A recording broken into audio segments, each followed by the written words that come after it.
for all of you lovely souls along my journey who said I can't be what I was becoming right before your eyes. Not only did I become it, I kicked its ass and moved well beyond it, and then I moved on.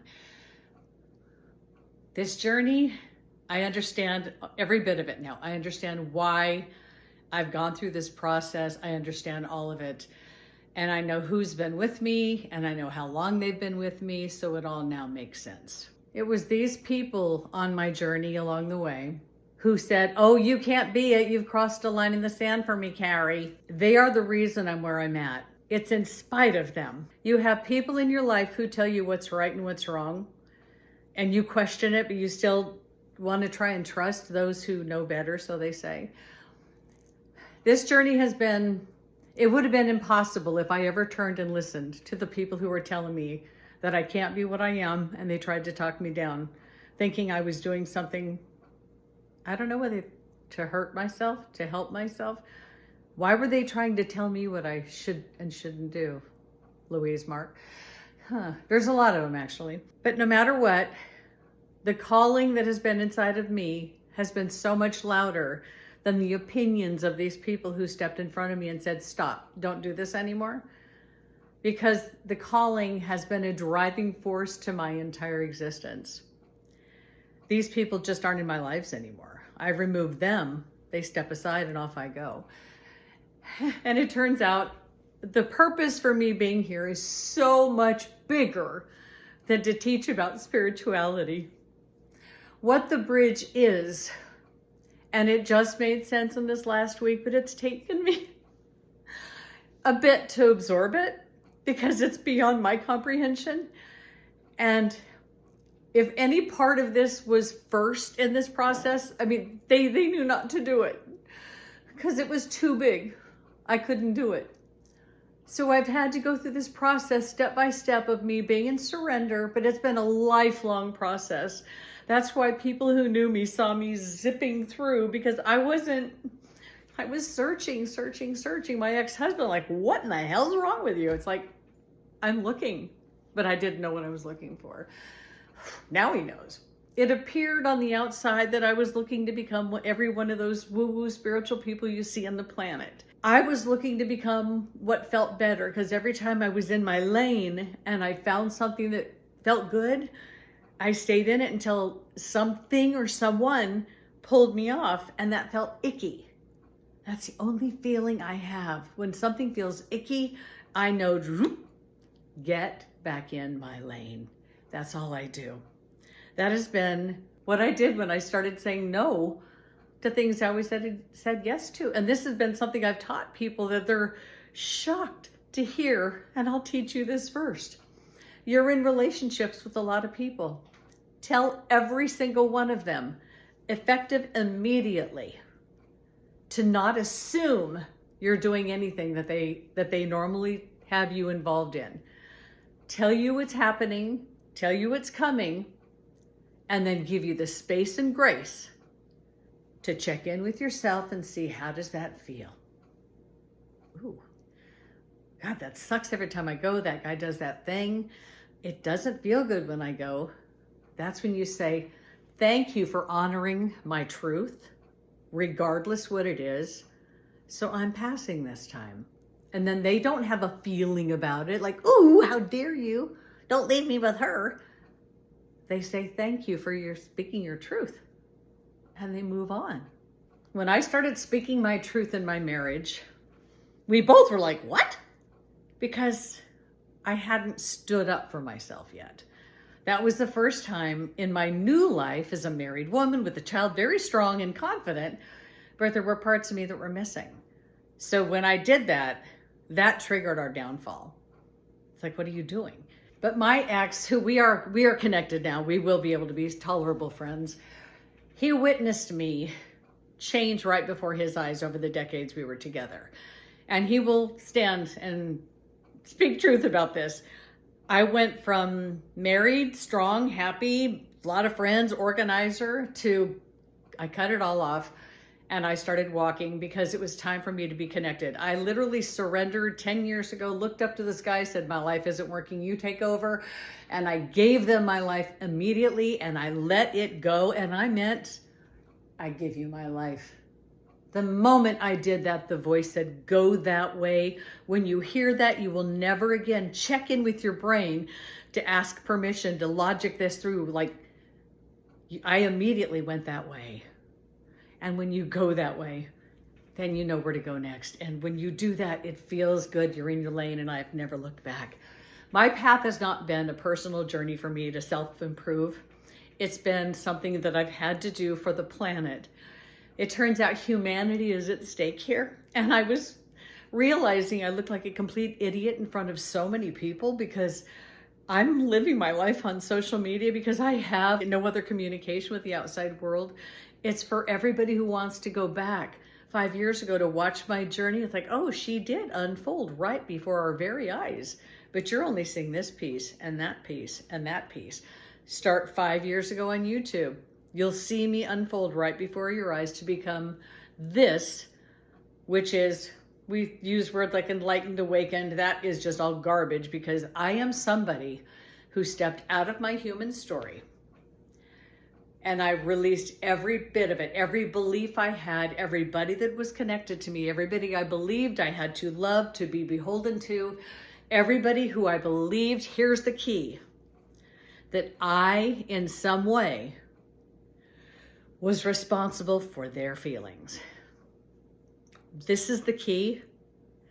And when you let that go, everything in your life changes.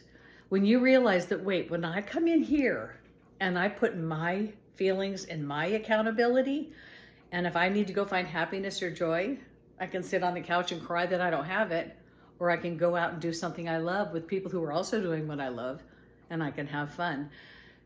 We are responsible for our own feelings. Somebody I know that I met very recently on this journey is like, I know you don't agree with this or believe in it, but I'm getting married. And I said, he's older, he's not having children. So it came through, well, I sent a few things, but why would you take these two people that know each other and it's fun and we have so much in common? Why can't you just go and be together? This is the problem with the world. This is why John O'Brien and I could never be together, because we were to that point to where, well, if we get married, of course, that ended us. If we would have stayed together as the crazy creatures that we were, having the fun that we were having, without the umbrella of we must take that next legal step according to the church and doctrine and law, that step doesn't exist.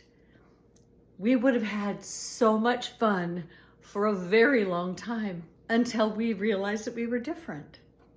It wouldn't have been because of man and the laws put upon us. And this is the reason why I'm here. Why am I here? I've been summoned my entire life. I have lived my life exactly as it was planned.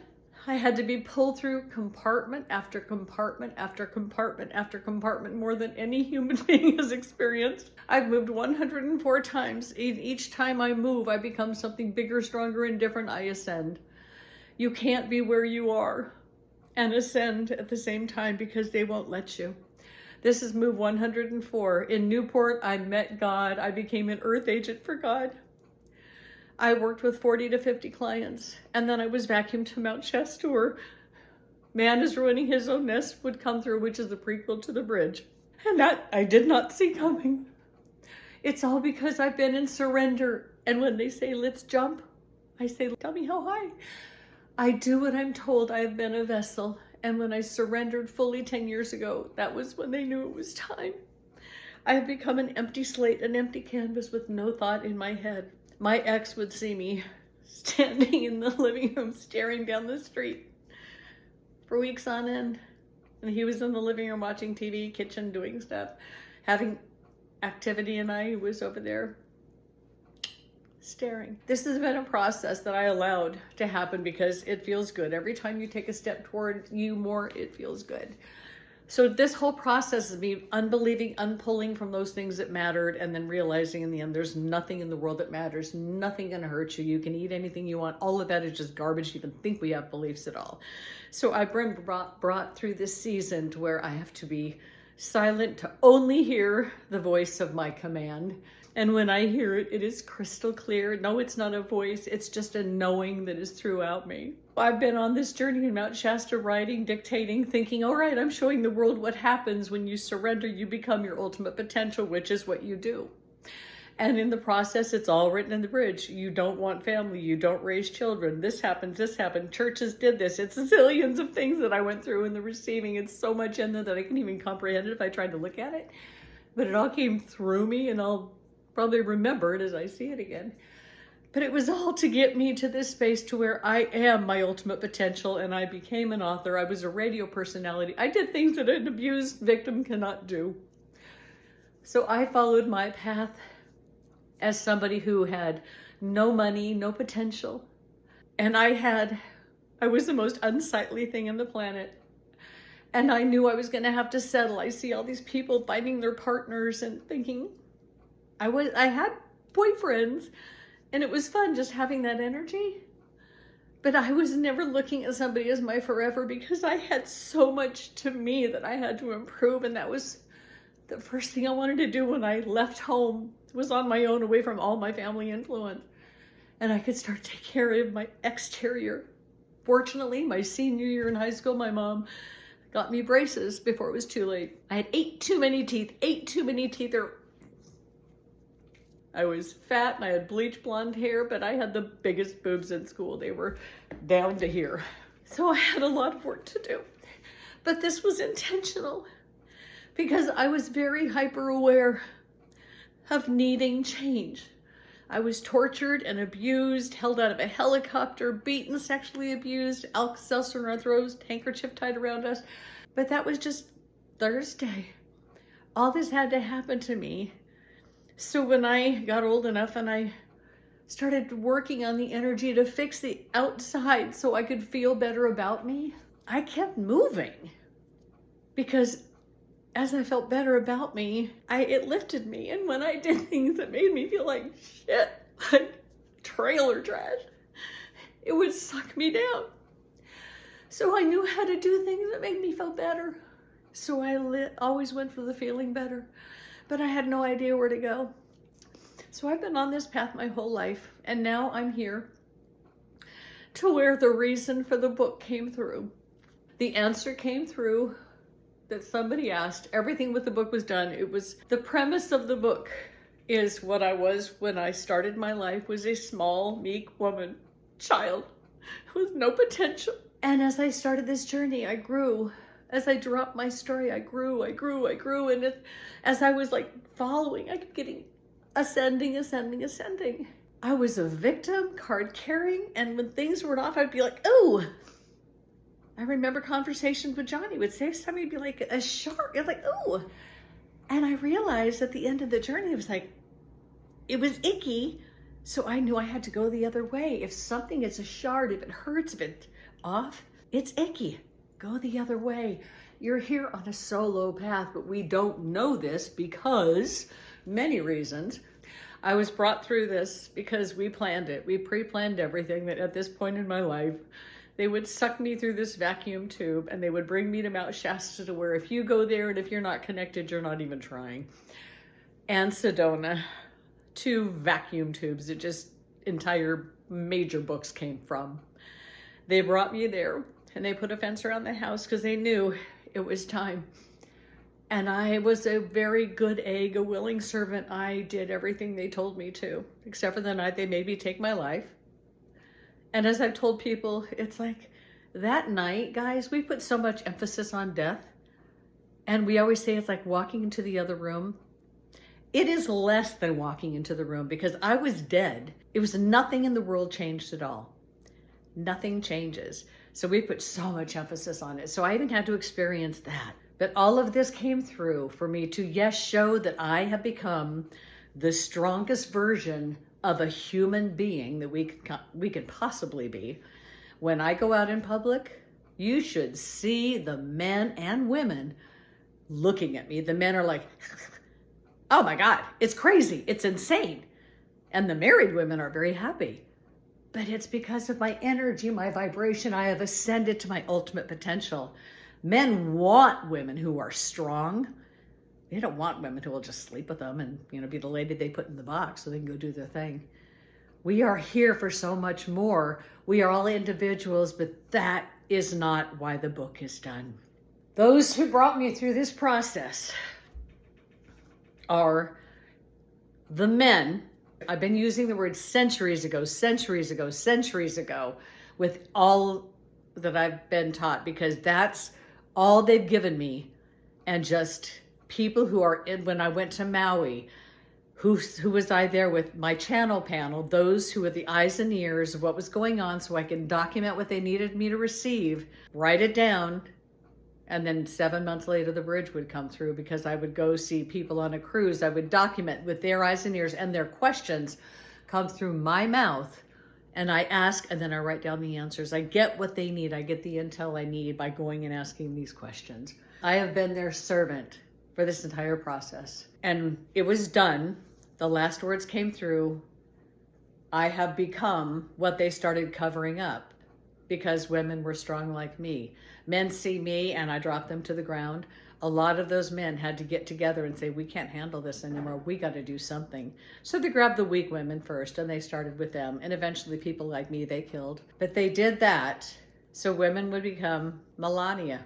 Every woman you know today. That's what women have become. Women actually believe they want to get married. They want to take a man's name. They want to succumb to that human. You don't want to do that. Here's the result of when you are on a solo journey.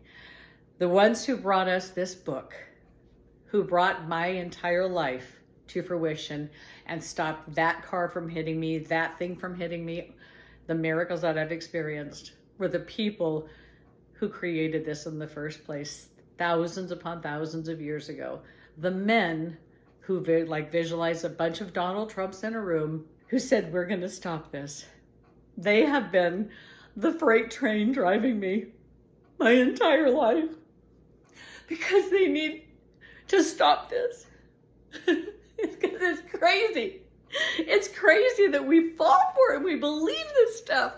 I can't believe that I still know young women that they see what is out there and they still want the fantasy of marriage. They want that day, they want that dress, and it's like, and they settle.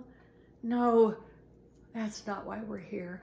So when you realize that these men who created inequality have been giving me step-by-step information and dictation, they keep saying 1,500 pages and 7 volumes for the last years of my life, because they need to undo what they've done. And when the world realizes, it's like this ripple, this beautiful still lake.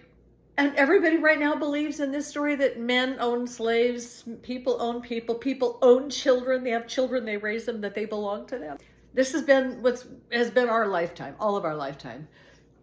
But once that ripple, that people realize what they're saying, and the evidence is the book, the evidence is the bridge, the evidence is the book that I gave birth to, literally gave birth to. Oh my God, that was the longest pregnancy in history. The evidence is that book of what they did. They sat around and they said, this can't happen. We need to cover them up. And they put men in churches to keep it going. And it began like kind of a prank. But they saw how together they can make a woman a little smaller, because every now and then somebody does want to just collapse into somebody's arms. I wouldn't know. I'd love to, but I wouldn't know. It's got to be good arms. But they started this, and they know they have to reverse it because the world is in dire straits. And the fact that women still believe that they want to get married and have babies because they're so bored, because the world is so filled with technology that they have nothing to do, so they take up hobbies. We don't want to have hobbies. We don't want to have babies. We have a path and a plan. I'm so proud of those that I see following it. They see their talent and they just go all the way. They let go of people who say, But wait, you shouldn't do that. I believe I started with that, and I'm going to finish with that. Here's what kills you, and here's what you need to listen to and stop immediately. For this journey, for me to be successful, to get all the way here, this last every day is hard. Well, not now. The people closest to you are what would be called the devil or Satan. Because if you try at some point to become that thing elevated a little bit higher than you are now, they're going to say, you can't do that. You can't be who you say you are. You're going to fall back down. I've had so many of those people along the way, but I've had to argue internally like, but what about them? I care about them. They're holding me back. So I've had to flick them, and then they can't affect me. At first it was block, disconnect, you're gone out of my life. And now people comment, people say things, horrible things all the time. I will never look at it. I will never look at it. Because if you look at that thing, saying what people think of you, that changes your path. You allow them to take the power over your life. And it's yours. This is why there's no family. You don't want to be around friends. You don't want to be around the 5 equivalent. You want to get the hell out and keep rising and rising. Your family and friends are going to be the first ones to tell you you're not who you say you are or who you think you're going to be, because they need you to stay at the place to where you're pleasing them, you're giving them their expectations, you're filling their needs. You are responsible for their feelings. It stops now. If everyone was responsible for their feelings, which they are, we'd all suck right back into, okay, I do me, you do you. Well, that's good, that's good. So, and then everybody would like scurry elsewhere, because you wouldn't want to be around those people because you know none of you are alike. You would scurry to where you're supposed to be, and you'd find those scurriers just like you when you get there. It's all make-believe, and the men who created it are begging for forgiveness in the form of, listen to us, please. This is truth. The bridge is unbelievable.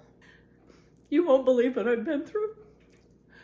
But now I do it again because it'd be done in a minute. But you won't believe what I've been through.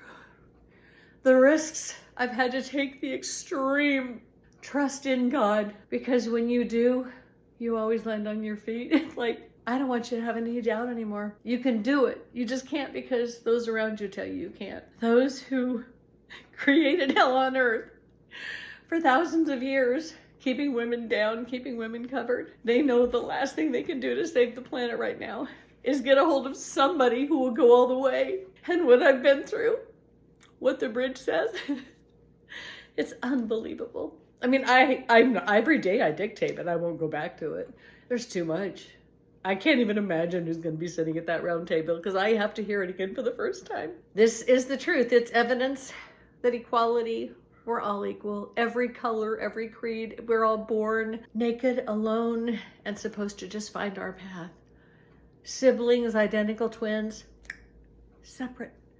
We find our own path. We're not alike. We just use the body and the mama's body as a vessel to get us here, to be the egg that delivers us to be born. That's the only reason we're here. And now I'm free. I'm done. And I've become different. I'm in a new place, a new space. I'm in a new world now. And now it's time to show the rest of the planet that we're equal. The videos that I started with are where we are now. We're all equal. You can't own another human. That was September 14th of 2024. It all came full circle. And now we know it's brought to you by the men who created this mess in the first place. And now they can rest easy and move on, and I can move on with my life.